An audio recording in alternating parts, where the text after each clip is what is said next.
L'entrepreneuriat, c'est la capacité à développer une entreprise, à pouvoir embaucher, à pouvoir développer du chiffre d'affaires. C'est pas juste la capacité à monter sa propre activité, son job au quotidien. Et il est tout à fait très bien de le faire si on a envie de le faire, mais c'est un petit peu ça le problème des femmes aujourd'hui. C'est qu'on mélange de façon générale le fait de créer son job et le fait de monter une entreprise. Et beaucoup de femmes aujourd'hui choisissent en fait de fabriquer leur job et pas de monter une entreprise. Il y a une étude assez intéressante qui dit que 3% des femmes en France qui montent une entreprise vont dépasser le million d'euros, contre 10% des femmes aux États-Unis. Donc déjà, vous voyez, on a un gap en termes d'ambition. Et je pense que là, on a une vraie problématique, c'est une problématique d'ambition. Il manque des modèles. Alors on est plusieurs à se battre pour ces modèles-là. On a Sandra Legrand, avec qui je m'entends très bien, qui est l'IDEA, qui a monté une boîte de 0 à 60 millions d'euros de chiffre d'affaires, donc qui est un super modèle.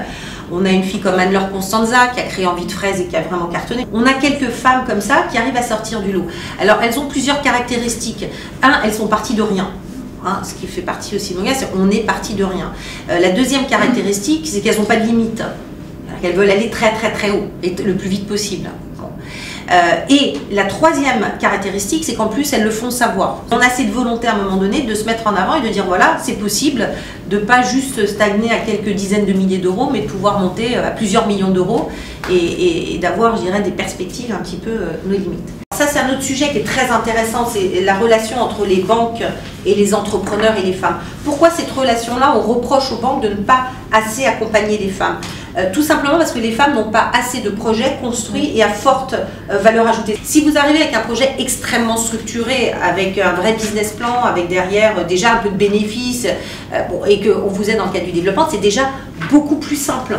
Il y a vraiment une relation connotée, au départ au moins, chez les créatrices d'entreprises, qui s'imaginent que le banquier va mal les recevoir, qui en fait font vraiment d'autocensure, du genre ah mais je ne vais rien demander, je vais fonctionner en fonds propres, bah oui ma cocotte, avec 4 000 tu vas aller loin, ah mais je demande 10 000, mais tu peux demander 20 000, mais ah non parce que problématique de risque, problématique de contrôle, et il semble que le baromètre, on va sans doute le vérifier.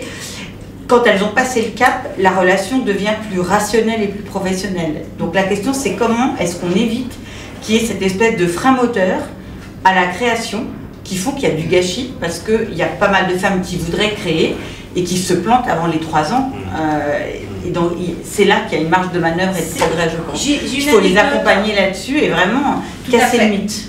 Alors une anecdote, avec EPWL qui est une société aussi qui accompagne les femmes, et donc on fait des pitchs. Et donc tout à fait. Et la dernière fois, il y avait un pitch avec une femme qui avait développé un super concept cosmétique, etc. Et donc je lui posais la question, elle ne disait pas quel est votre objectif. Quand elle m'a donné cet objectif, j'ai regardé, puis c'était, je disais non, ça ne peut pas être aussi fait que ça. À un moment donné, il y a ce sujet d'objectif et d'ambition. Et ça se travaille. Merci beaucoup. Merci.